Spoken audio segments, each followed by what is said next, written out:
یہ صدائے حریت جموں کشمیر ہے۔ کشمیر اپڈیٹ کے ساتھ ابن السلام۔ حریت رہنماؤں اور تنظیموں نے سوپور میں بھارتی فوج کے ہاتھوں بے گناہ شہریوں کے قتل کی شدید مذمت کرتے ہوئے ان کے اہل خانہ سے یکجہتی کا اظہار کیا۔ People's league, democratic freedom party, national front, Tehreek Istiqlal, people's movement, Pir Panjal freedom movement, Hurriyat رہنماؤں مولوی بشیر احمد، بلال احمد صدیقی، مختار احمد واضح، جاوید احمد میر اور جہانگیر غنی بٹ نے اپنے بیانات میں شہریوں کے قتل کو ریاستی دہشت گردی کی بدترین مثال قرار دیتے ہوئے عالمی برادری سے مطالبہ کیا ہے کہ وہ مقبوضہ علاقے میں جنگی جرائم پر بھارت کو جواب دہ بنائے۔ اس قتل عام کے خلاف سوپور میں احتجاجی مظاہروں کا سلسلہ جاری ہے، جبکہ مظفر آباد میں بھی سینٹرل پریس کلب کے سامنے ایک احتجاجی مظاہرہ کیا گیا۔ پاسبان حریت جموں کشمیر کے زیر اہتمام مظاہرے کے شرکاء نے آزادی کے حق میں اور بھارت کی ریاستی دہشت گردی کے خلاف جم کر نعرے بازی کی۔ سری نگر اور ملحقہ علاقوں میں پوسٹر چسپاں کیے گئے۔ خواتین کی تنظیم بنت کشمیر کی طرف سے چسپاں ان پوسٹروں میں لوگوں پر زور دیا گیا ہے کہ وہ آزادی اور نظربندوں کی رہائی کے لیے متحد ہو کر آواز اٹھائیں۔ کشمیر میڈیا سروس نے ایک رپورٹ میں سوپور میں 3 بے گناہ افراد کے قتل کے خلاف پابندیوں کے باوجود شدید مظاہروں اور ان کے جنازوں میں بڑے پیمانے پر لوگوں کی شرکت کو اس بات کا مظہر قرار دیا ہے کہ کشمیری عوام تمام تر بھارتی مظالم کے باوجود اس کے ناجائز تسلط کو قبول کرنے سے انکاری اور اس عہد پر قائم ہے کہ وہ بھارتی جبر کے آگے نہیں جھکیں گے اور تحریک آزادی کو منطقی انجام تک پہنچانے کے لیے جدوجہد اور قربانیوں کا سلسلہ جاری رکھیں گے۔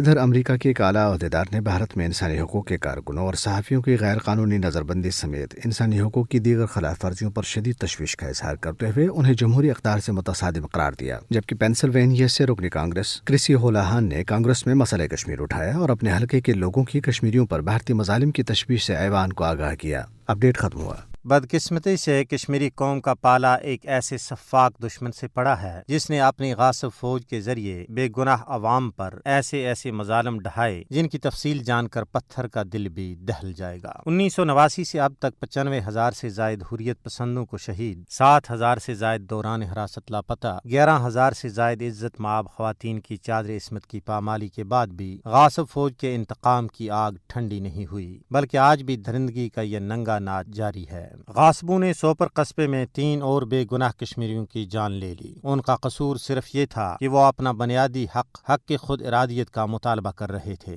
3 بے گناہ کشمیریوں کی شہادت کے بعد سوپور شہر میں بڑے پیمانے پر بھارت مخالف مظاہروں کا سلسلہ پھوٹ پڑا ہے۔ سوپور میں شہداء کے جنازوں میں بڑی تعداد میں لوگوں نے شرکت کی، جو اس بات کا واضح ثبوت ہے کہ کشمیری عوام کی اپنے مشن کے ساتھ والہانہ وابستگی اور شہداء کے ساتھ کس قدر پیار ہے، اور ساتھ ہی ساتھ بھارت مکار کے لیے ایک پیغام بھی ہے کہ شہداء کے مشن کی تکمیل تک کشمیری اپنی جانوں کا نذرانہ پیش کرتے رہیں گے۔ ہر شہادت کے بعد باغیرت کشمیری عوام کا ہندوستان سے آزادی حاصل کرنے کا عزم مضبوط سے مضبوط تر ہوتا جا رہا ہے۔ کشمیری عوام کو یقین ہے کہ شہداء کا خون ضرور رنگ لائے گا اور اس کے نتیجے میں کشمیر بھارت کے پنجہ استبداد سے آزاد ہو جائے گا۔